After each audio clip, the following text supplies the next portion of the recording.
नमस्कार, आमी बंदना। आमार किचेने आपनादेर सबाइके स्वागत जानाई। आबारो एसे हाजिर हयेछि बाटा माछेर एकटी रेसिपि निये। आज आमी तैरी करब सब्जी दिये बाटा माछेर झोल। सब्जी दिये बाटा माछेर झोल रान्ना करार जोन्नो आमी एखाने 7 पिस बाटा माछ नियेछि। माछ केटे परिष्कार करे धुए नियेछि। सबार प्रथमे आमी मैरिनेट करब। दिये दिलाम लबण आर लागछे परिमाण मतो हलुदेर गुঁড়ো। लवण हलुद माछेर साथे बेश भालो करे मिक्सड करे देब। खूब सहज एकटा रान्ना। माछेर झोल आमरा निरामिषेर दिन बादे प्राय रोजई तैरी करे थाकी। तबे आमी किभाबे सब्जी दिये एई बाटा माछेर झोल रान्ना करी सेटा खूब सहजभावे आपनादेर साथे शेयार करब। लवण हलुद माछे बेश भालो करे मेखे नियेछि। माछ मैरिनेट होते होते तेल आमी गरम करे नेब। आमी रान्नाटा करब रिफाइंड अয়েলে। आपनारा चाइले जे कोनो कुकिंग अয়েলে करते पारेन। 3 चामच रिफाइंड अয়েল गरम करे निয়েছি। एबार दिए देब माछ।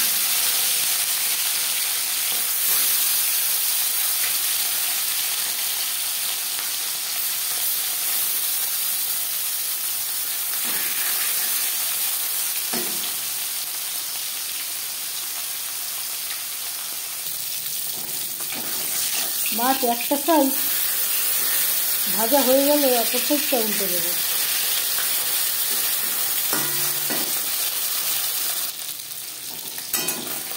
মাছ ভাজা হয়ে গেছে, একটা পাত্রে উঠিয়ে নেব।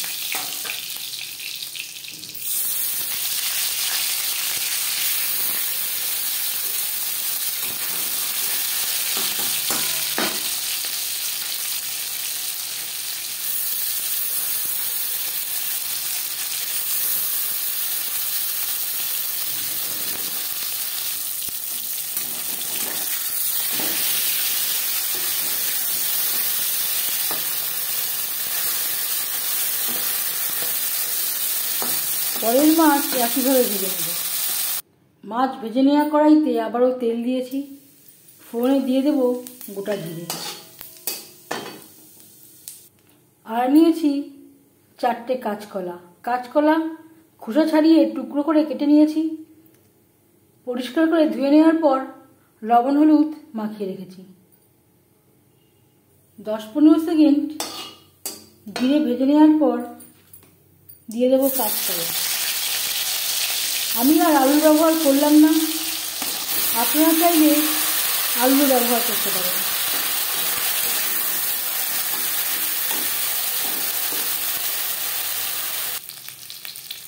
দু 3 মিনিট ভেজে নেওয়ার পর দিয়ে দেব 5-6টা চেরা কাঁচা লঙ্কা।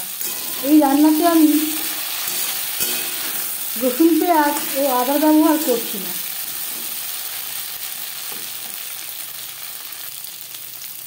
আর দিয়ে দেব লবণ। এর আগেও আমি লবণের ব্যবহার করেছিলাম, সেটা মাথায় রাখতে হবে। 1 চামচ ভাজা জিরের গুঁড়ো।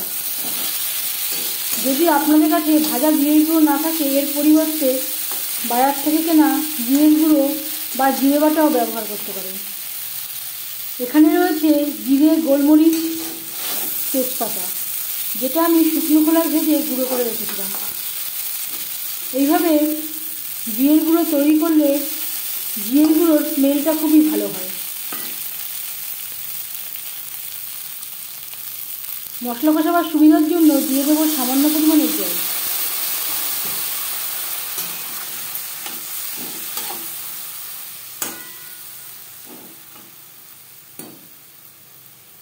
তিন 4 মিনিট মশলার সাথে কাঁচকলা বেশ ভালো করে কষিয়ে নেওয়ার পর দিয়ে দেব জল। জল কতটা অ্যাড করবেন সেটা সম্পূর্ণ নির্ভর করছে আপনার উপর।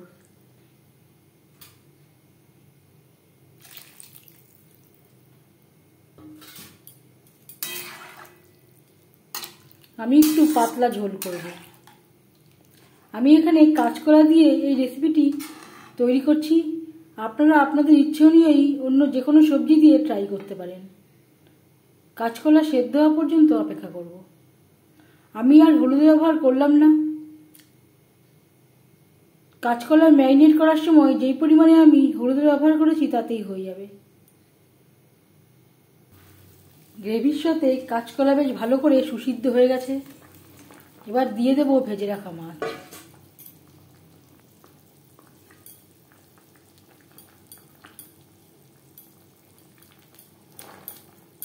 গ্রেভির সাথে মাছ বেশ ভালো করে মিক্সড করে দেব। গ্রেভির সাথে মাছ আরও 3-4 মিনিট রান্না করব। গ্রেভির সাথে মাছ বেশ ভালো করে সুসিদ্ধ হয়ে গেছে। এই পর্যায়ে আপনারা চাইলে সামান্য পরিমাণে ভাজা জিরের গুঁড়ো বা ধনেপাতা কুচি অ্যাড করতে পারেন। আমি আর কিছু অ্যাড করলাম না। গ্যাসের ফ্লেমটা অফ করে দেব। 5 মিনিট ঢেকে স্ট্যান্ডিং টাইমে রাখবো। সবজি দিয়ে বাটা মাছের ঝোল রেডি সার্ভ করার জন্য। এই রেসিপিটি কেমন লাগলো অবশ্যই জানাবেন কমেন্টের মাধ্যমে। যদি এই রেসিপিটি ভালো লেগে থাকে লাইক করবেন, শেয়ার করবেন, সাবস্ক্রাইব করবেন আমার চ্যানেলটিকে। বেল আইকনটা ক্লিক করে দেবেন। যখন আমি নতুন ভিডিও আপলোড দেব তার নোটিফিকেশান সবার আগে আপনার কাছে পৌঁছে যাবে। আপনারা সবাই ভালো থাকবেন, সুস্থ থাকবেন। আবারও হাজির হয়ে যাব নতুন কোনো রেসিপি নিয়ে। আজ তাহলে এই পর্যন্ত থাক। এই ভিডিওটি দেখার জন্য ধন্যবাদ।